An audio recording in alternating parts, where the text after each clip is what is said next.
लिखा है which include the hedging cost, hedging दोस्तों, ठीक है, हेजिंग भाई, हाँ दोस्तों, तो हेजिंग HEDGING हेजिंग बेटा दोस्तों, ये भी बेटा आपका कैपिटल मार्केट का टर्म है, ये भी आपका बेटा कैपिटल मार्केट में आता है दोस्तों।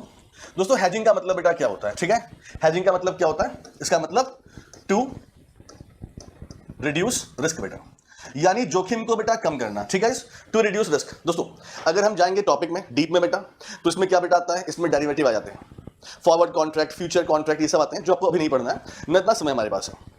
तो हेजिंग का बेटा मतलब क्या होता है, टू रिड्यूस रिस्क गाइस। तो टू रिड्यूस रिस्क का बेटा मतलब क्या होगा, मैं आपको यहां पर एग्जांपल देता हूं, कौन सा, करेंसी एक्सचेंज रिस्क बेटा, इसका बेटा मतलब क्या हुआ, देखो दोस्तों, दोस्तों देखो भाई, सिंपल सी बात है, IIFL फाइनेंस बेटा, ये इंडियन कंपनी और इंडिया में रुपया चलता है बेटा, ठीक है, और जो ये United state of America international development finance corporation है बेटा, यहां पे डॉलर चलता है अमेरिका बेटा, ठीक। तो बेटा इसने $50 मिलियन जो है बेटा वो लोन दिया है IIFL को दोस्तों।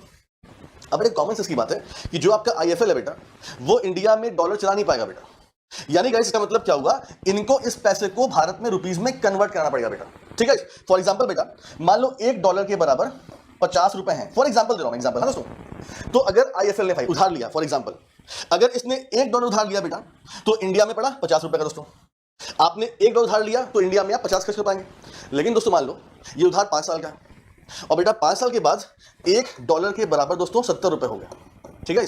तो जब आप वापस करोगे पैसा इनको तो आपको भाई आपको मिला 50 रुपए, आपको मिला था 50 रुपए, लेकिन जब वापस कर रहे हो ये 70 हो चुका है, यानी आपको $1 के बदले में 70 रुपए वापस करने पड़ेंगे, आपका लॉस नहीं हुआ।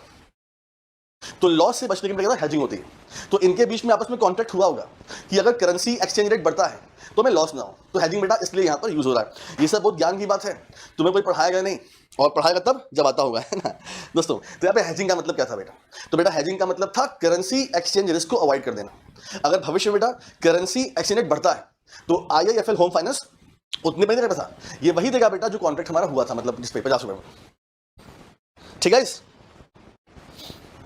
चलिए भाई लोग, तो यहां पे हमने आपको